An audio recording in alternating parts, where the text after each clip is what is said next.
ሙሽራዬ ካንቺ ዳዊት ጋር እንደኮበለለች ሳቅ እንዳንቺ ነበር ከው ያልኩት። እኔ መሰለ ላይ ቀልዶ በህይወት የሚኖር አንዲት ሰው እንኳን አይኖርም። ይገባሻል?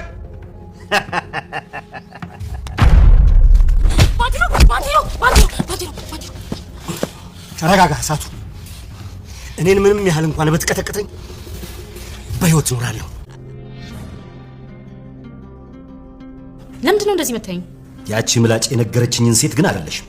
እሷ በሐሳቤ ያስተዋወቀችኝ ሴት ፍጹም ጭራለች። አንቺ ግን በጣም የተረጋጋሽና ውብ ሴት ነሽ። ያቺ ምላጭ ግን ሮዛን አግኝታት ነበር።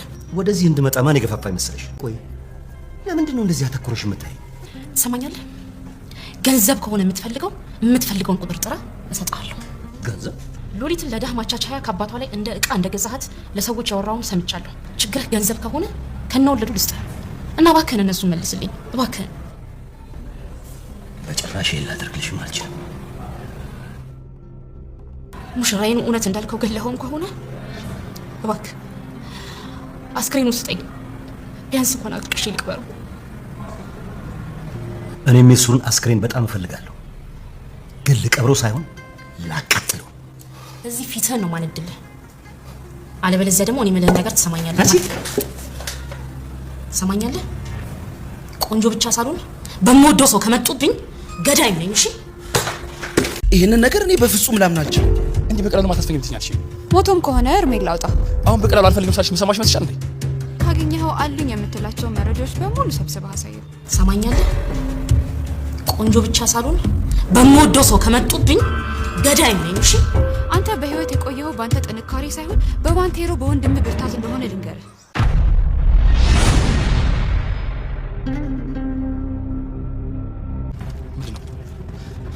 ምንድነው? አንቺ ውሻ አስወራሽዋለሁ። ነግቢ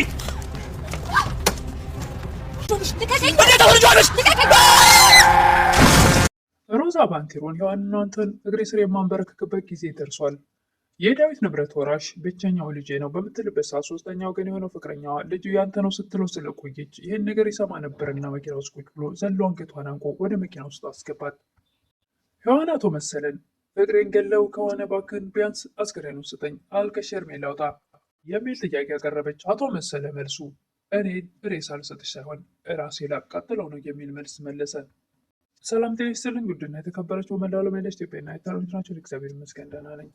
ባሏ ሙሽራ ይዞባት የመጣ ሚስት ወይም ደግሞ ትንሿ ሙሽራ ክፍል 46ን አብረን እናያለን። የባለፈው ክፍል አቶ መሰለ ወደ ዳዊት ቤት በመሄድ በር በማንኳኳት ሔዋን ስትከፍትለት አቶ መሰለም ትሰሚኛለሽ፣ የእኔ የምትይው ዳዊት ከእኔ ሙሽራ ላይ አይኑን አልነቅር ስላለኝ ብዙ እንዳደከመኝ ታውቂያለሽ።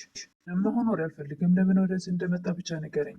የእኔ የምትይው ዳዊት እስከ መጨረሻው አሸልውሻል የሚል ነበር አቶ መሰለ የመለሰላት። ይህን ስትሰማ እጅግ በጣም ደንግጣ ምንድን ነው ያልከው በማለት ወገቧን ቀጥ ያለ ይመስል ነበር። ቪዲዮ ያልከው እዚህ ላይ ነበር። ቀጣዩን ክፍል እንመልከት። ሔዋንም ምንድን ነው ያልከው እያለች ወገቧን እንደዚህ እንደተቀጠቀጠው ወገቧን ቀና አድርጋ ምንድን ነው ያልኩትን ነበር በተደጋጋሚ። የአንቺ ዳዊት ከነ ሙሽራ ጋር እንደኮበለለ ሳቅ አንገቱን ቀላውት። ወዲያውኑ ከጀርባ ባንቴሮ መጥቶ ሰውየውን በቦክስ ከረጋገጠው በኋላ ሰውየው ግን ብትረጋጋ ይሻላል፣ እየፈለገ ነገር ብትቀጠቅጠኝ እኔ የምሞት ሰው አይደለሁም የሚል ነበር። ይልቁንችን የኔ የምትላት ቆንጅየዋን ምንም እንዳይደርስባት ብትጸልይላት ይሻላል በማለት ሰውየው ሆኑን ታቅፎ ይሄዳል። ቴሮም ከሰውየው ይልቅ ሔዋንን እንደጋግፎ ወደ ቤት አስገባ። ቤት ገብታ ማልቀሷን ትቀጥላለች። ባንቴሮም እባክሽ እያስጨነቅሽ ነው፣ የተፈጠረውን ንገሪኝ ይላት ነበር። ቴሮም በተደጋጋሚ የተፈጠረውን ንገሪኝ ይላት ነበር። እሷም ማልቀሷን ትቀጥላለች። ምንድን ነው የተፈጠረው? ደግሜ አልጠይቅሽም። ደብትል ነበረ ሔዋን። ምንድን ነው የሆነው ደብ? ሔዋንም መሰለ ሞቷል አለኝ እያለች ራሷን ይዛ በጣም እጅግ በጣም ተረቅስ ታነባ ነበር። ሔዋንም ከውጭ ድረስ አለኝ የምትለው ዳዊትን ከልጅነት ጀምሮ በልቡ ያነገሰችው ዳዊት ሞተ ወይም ደግሞ አንገቱን ቀልቼልሻለሁ የሚል መርዶ ሲያረዳት እጅግ በጣም ልቧ ተሰበረ። ቴሮም በፍጹም ይሄ ነገር እኔ አላምንም፣ በፍጹም ዳዊት ምንም አልሆነም የሚል ነበር። አንቴሮም ምን የሚታየኝ ደምና ሉሊት ለጊዜው ተሰውሮ ይሆናል። ሰውየው እዚህ ድረስ እነሱ እንደገደል ሊገልሽ ሊነግርሽ አይመጣም። ምናልባት እኛ እንደተሰወሩብን እሱም ተሰውሮበት ሊሆን ይችላል እዚህ ድረስ የመጣው ይላት ነበር። ድንገት መጥቶ ስንደነባበር ያሉበትን በግልጽ የምንነግረው መስሎት ሊሆን ይችላል እዚህ ድረስ የመጣው ይል ነበር ባንቴሮ። ምንም አይነት ምህረት የማይታይበት ጨካኝ የሆነ አይኖችን ሳያቸው ነበረ። እንደዛ አይመስለኝም ትል ነበር ሔዋን። የሉሊት እናትም ሔዋን ጋር በመደወል ሉሊትና ዳዊት ደረሱ ይላሉ። ምን ማለት ነው? የት ነው የሚደርሱት? እናንተ ጋር መጥተው ነበር እንዴ? ካቸው ጊዜው አያስተማመን በዚህ ሰዓት አትንቀሳቀሱ ብላቸው እምቢ ብለው ከቤት ወጥተው ነበር ይላሉ የሉሊት እናት። እኛ እኮ ወዴት እንዲሄዱ እንኳን አናውቅም ነበር ትላለች። የሉሊት እናትም እሺ አሁን አልመጡም ነው እንደምትይኝ? ሔዋንም ኧረ አልመጡም ትላለች። የፈራሁት ነገር ደርሶባቸው እንዳይሆን ይላሉ የሉሊት እናት። ሮዛም በእኔና በአንተ መካከል ያለው ጦርነት በቀላል እንደዚህ ይቋጫል ብዬ አላስብም ነበር። ይቅርታ ዳዊት፣ አንተ በመሞትህ ለእኔ ምን ያክል ደስታ እንደፈጠረልኝ ብታውቅ ጥሩ ነበር። ለእናቷም ደውላ እናቴ እንኳን ደስ ያለሽ፣ ሉሊት በባለቤቷ ቁጥጥር ስር ውላለች አለው። ታዲያ ሔዋን የሚሏት አለችልሽ አይደል ይሏት ነበር እናቷ። እሷም ቢሆን የምትኖረው ዳዊት እስካለ ድረስ ነበር ማለት ነው የኔ ልጅ ይሉ ነበር እናቷ። ደግ ወደ ቤት መመለስ አይችልም ሞቷል ትላቸው ነበር። ሔዋን ይደነግጣሉ እና ለዚህ ነው ልል የምትይኝ ይላሉ። ምነው ታዲያ እሱና ወደ ልጆቹ እንዲነቅልልኝ ትጸልያል ነበር ትላለች ሮዛ። እና ስለተበሳጨው ነው እንጂ የት ዳዊት ይሞት ብዬ ጸልያለሁ ይሉ ነበር የሮዛ እናት። ጎዳና መውጣት ይሻልሽ ነበር ትል ነበር ሮዛ።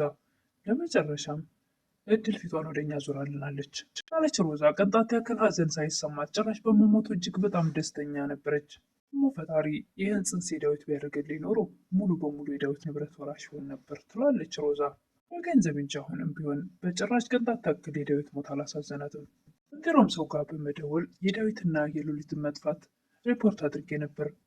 ደግሞ ሊያግታቸው ይችላል ብዬ የተጠራጠርኩትን ሰው በቅርብ ርቀት እየተከታተልኩት ነው ነበር። ምናልባት በምንነግራቸው አድራሻ የምትመጡ ከሆነ አንገቱን ይዤ ላስረክባችሁ ይችላሉ ይል ነበር ባንቴሮን። ሆነ ግን ሬሳውን ነው የምታገኙት። ይህንን ብቻ ነው ኃላፊነቴን ተወጥቻለሁ ብዬ የእናንተ ድርሻ እጄን አጣጥፌ የምቀመጥ ከመሰላችሁ ተሳስታችኋል ይል ነበር ባንቴሮን። ወንድሜንና ሕይወቴን ለማግኘት መግደል ካለብኝ እገላለሁ ይላቸው ነበር። አመለከታቸው። ሪፖርት ላደረጋቸው ፖሊሶች ይመስላል ባንቴሮ ይህን የሚያወራው። መሳያ ሮዛም ለሔዋን ይሄ ቀን እንደመጣ ፈርቼ ነበር ሉሊትን በእያንዳንዱ ነገር የምቆጣት። በእሷ ምክንያት ነው ዳዊትን ያጣሁት ትል ነበር። ሔዋንም በፍጹም የኔ ደባ አይሞትም አልሞትም ትል ነበር። ሮዛም በዚህ ሰዓት ትደነግጣለች። የምታውቂው ነገር አለ እንዴ ብላ ድንጋጤ ይፈጥርባታል። የምታውቂው ነገር አለ? አዎ አውቃለሁ፣ ዳዊት እኔን ጥሎኝ አይሄድም ትል ነበር ሔዋን።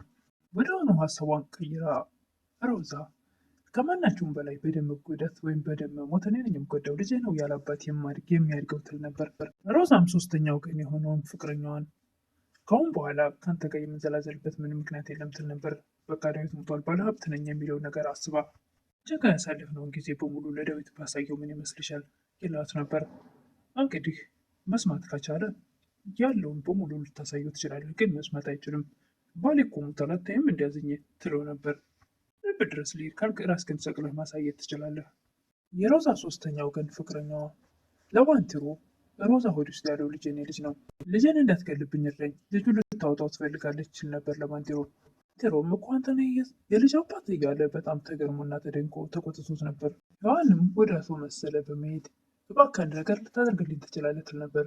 ምን ልታዘዝ የኔ ቆንጆ? ከወጣትነት ጀምሮ ለቆንጆ ሴት ስታዘዝ የኖርኩት፣ ለዛም ይመስለኛል እንደዚህ አማርብኝ፣ ደግሞ ቶሎ የማላረጀው ይላት ነበር። አፍጥጦ ሲያት ሔዋንም ለምንድን እንደዚህ የምታይኝ ትል ነበር። ያቺ መላጭ የነገረችኝን አይነት ሴት አይደለሽም ይላት ነበር አቶ መሰለ። በሀሳብ ያስታወቀችን ሴት በጭራሽ ጨራቅ የሆነች ሴት ናት፣ አንቺ ግን የተረጋጋሽና ሴት ነሽ ይል ነበር አቶ መሰለ። ሮዛን አግኝታት ነበር ትላለች። አቶ መሰለም ወደዚህ እንድመጣ ማን መሰለሽ የገፋፋኝ? ግጥም ለሆነ ስልጠና ነው ተብለን መምጣት አይቀርም ነበር። አንድ ቀን እንኳን ሞፈርና ማረሻ ነቅተው የሚያውቁ ኑ ስልጠና ይሉናን ተማርን ብለው ይል ነበር አቶ መሰለ። ሔዋንም ገንዘብ ከሆነ የምትፈልገውን ቁጥር ጥራት ሰጣት። ሉሊትን ለገንዘብ ለዳማቻቻ ብለህ ከአባቷ ላይ በገንዘብ እንደገዛሃት ሰዎች ያወራሁን ሰምቻለሁ። ገንዘብ ከሆነ እኔ ከነወለዱ ልስጥህ ትል ነበር ሔዋን። እባክህን እነሱን መልስልኝ እያለች ትለማመጥ ነበር። ሰውየውም በጭራሽ ላደርግልሽ አልችልም የሚል ነበር። ሙሽራዬንም እውነት እንዳልከው ገለው ከሆነ እባክህ አስከሬኑን ስጠኝ፣ አልቅሼ ቢያንስ ሐዘኔን ልውጣ፣ እኔ ይውጣልኝ ትል ነበረ ሔዋን። የሱን አስከሬን በጣም ነበር የምፈልገው፣ ግን ልቀብረው ሳይሆን ላቃጥለው ነው ይል ነበር አቶ መሰለ። ፊትህን ነው የማነድልህ፣ አለበለዚያ ደግሞ የምልህን ትሰማኛለህ ትል ነበር። አቶ መሰለም ሊማታ ሔዋንን እጁን ይዘረጋል። ትሰማኛለህ? ቆንጆ ብቻ ሳልሆን በምወደው ሰው ከመቶ ገዳይ ነኝ በማለት እጁን አንቃ ይዘው ውርወር ታደርገዋለች። አሁንም ሔዋን ከተገቡ ተነስታ ትሄዳለች። መሰለም እጅግ በጣም አስፈሪ የሆነ ሰው በጣም ተኮሳትሮ እንደ አንድ ነገር ይጮህ ነበር፣ እንደ አንበሳ ያገሳ ነበር በሔዋን ድርጊት። በስተመጨረሻ ሮዛ ባንቴሮ ጋር ደውላ የኔ ፍቅር ትላለች። አንቺ ሰው መውደዳችም ሰውም አንቺን ሊወድሽ አይችልም ነበር። እናትሽም ራሱ የምትወድሽ ለጥቅሟ ብቻ ነው። እንጂ ባንቴሮ ጸባይክን ብታሳምር ይሻልሃል። ምክንያቱም በቅርቡ አንተንና ሔዋንን እግሬ ስር የምጥልበት ትልቅ ድል አግኝቻለሁ ትል ነበር ሮዛ። እንሆን ነበር ባንቴሮ የልጄና የዳዊት ዲኤንኤ 99%ቱ የዳዊት ልጅ እንደሆነ ያሳያል። ስለዚህ ብቸኛ ወራሹ የኔ ልጅ ይሆናል ትል ነበር ሮዛ። በዚህን ሰዓት ሶስተኛ ወገን የሆነው ፍቅረኛዋ ያንተ ልጅ ነው ስትል ስትደልለው የኖረችው ያዳምጣት ነበርና አንቺ ውሻ አስወራርሽው አይደል ብሎ አንቆ ወደ መኪና ያስገባታል። እስከ መጨረሻም እሱም መኪናውን ሲያስነሳ እሷን ማውረደኝ እያለች እሱም ሁለቱም እየተጫጫሁ ያለ እንዴት ታስወርጀዋለች አንቺ ውሻ ልጅን? እሱ ያስወረደችው ነው የመሰለው። ነገር ግን ቼክ ልታደርግ ነበር የሄደችው። ሁለቱም እየጮሁ ያለ ቪዲዮ እዚህ ላይ ነው ያለቀው። ለቀጣይ እንግዲህ ዳዊትና ሉሊት ሰላም ሆነው እናገኛቸው ይሆን ወይስ አቶ መስፍን እንዳለው ዳዊትን ገሎት ይሆን? ሉሊትን እንኳን አይነካትም። ለራሱ የሚመኛት ልጅ ናትና ዳዊትን ሰላም ሆነው እንደምናገኘው ተስፋ እናደርጋለን። ምናልባትም ከቶ መሰለ ሸሽቶ የተደበቀበት ቦታ ካለ ዳዊትን በድጋሚ እንደምናገኘው አሁንም በድጋሚ ተስፋ እናደርጋለን አለው።